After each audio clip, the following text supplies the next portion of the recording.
রবিবার 21/9/2025 বিকাল 3 ঘটিকায় হাওড়া জেলা জরি ওয়ার্কার্স ইউনিয়নের ব্যবস্থাপনায় এবং হাওড়া জেলা আইএনটিইউসির সহযোগিতায় জরি শ্রমিকদের অধিকার নিয়ে সচেতনতা শিবিরের আয়োজন করা হয়। উক্ত শিবিরে নতুন শ্রমিকদের ভারত সরকারের বস্ত্র মন্ত্রকের অধীনে অন্তর্ভুক্তকরণ প্রক্রিয়া চলে। আবেদন জমাকারীদের কার্ড প্রদান করা হয় সংগঠনের পক্ষ থেকে। জরি শিল্পের বর্তমান পরিস্থিতি নিয়েও আলোচনা করা হয়। সভায় উপস্থিত ছিলেন মোহাম্মদ কামরুজ্জামান কামার, সভাপতি, INTUC West Bengal branch; Sunil Singh, সভাপতি, আইএনটিইউসি হাওড়া জেলা; চন্দ্রমা রায়, বরিষ্ঠ সম্পাদক, রাজ্য, আইএনটিইউসি; মনোজ সিং, সাধারণ সম্পাদক, হাওড়া জেলা, আইএনটিইউসি; দিলীপ প্রামাণিক, উলুবেড়িয়া পূর্ব ব্লক কংগ্রেস নেতা এবং জাভেদ মোল্লা, যুব কংগ্রেস নেতা। সংগঠনের কোষাধ্যক্ষ রাজেশ মণ্ডল সহ সম্পাদক শেখ হাসিম ও শেখ মাসিহুর রহমানও উপস্থিত ছিলেন এই অনুষ্ঠানে।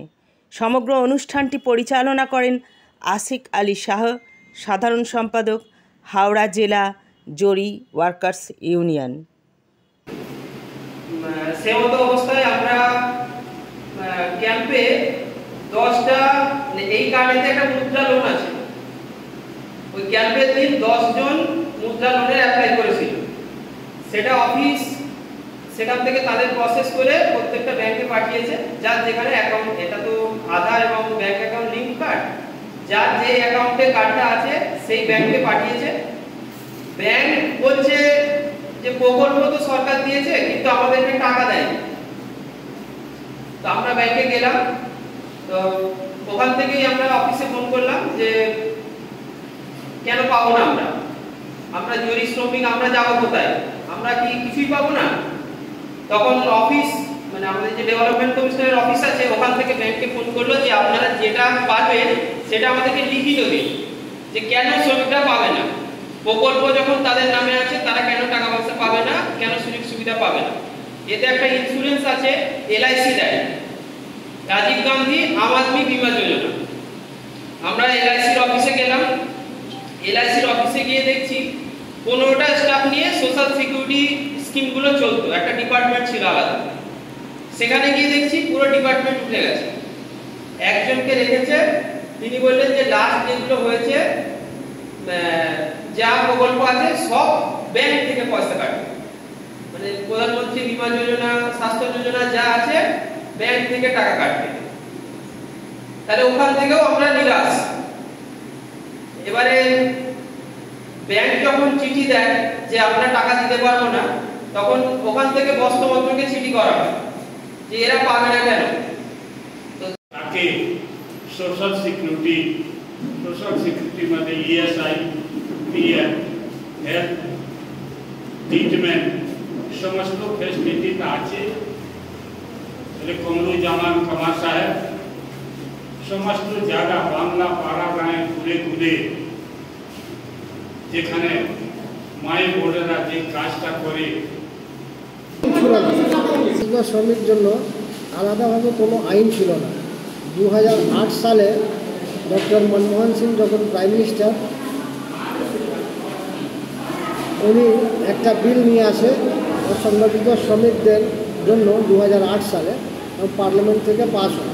তাতে সামাজিক সুরক্ষা অনেকগুলো আছে, পিএফ পাবে, পেনশন পাবে, মেডিকেল 5 লাখ পর্যন্ত মেডিকেল কার্ড পাবে, ফ্রি মেডিকেল ট্রিটমেন্ট হবে, তারপরে স্কলারশিপ আছে ছেলে মেয়েদের।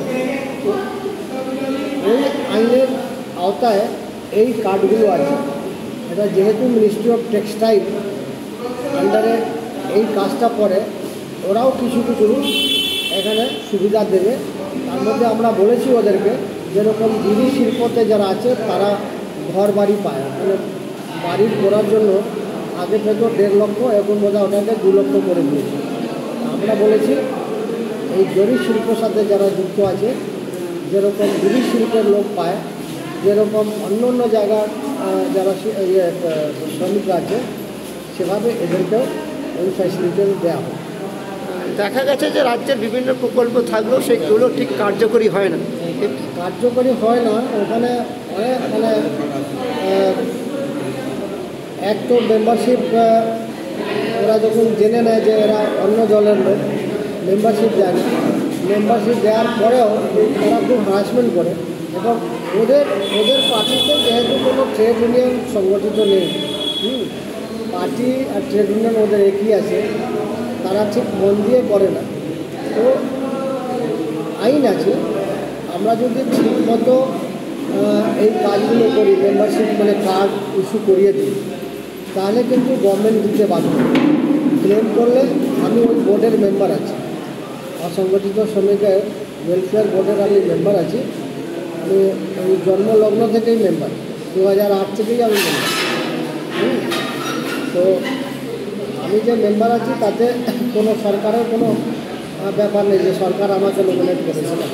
আইনে বলা আছে যে 6টা ওখানে মেম্বার হবে কেন্দ্রীয় শ্রমিক সংগঠন থেকে।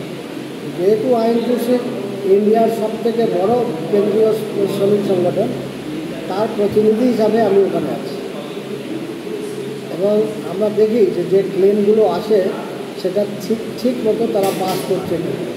আমার কাছে যে কমপ্লেনগুলো আসে সেটা যখন মিটিং হয় বোর্ডে, সেখানে আমি বললে ওরা করে দেয়, কিন্তু ক্লেম তো করতে হবে। কমপ্লেন যদি থাকে আমাদের কাছে পাঠিয়ে দিতে হবে, তাহলেই তো সুরা হবে। জামান কামার, রাজ্য আইনটিইউসির সভাপতি।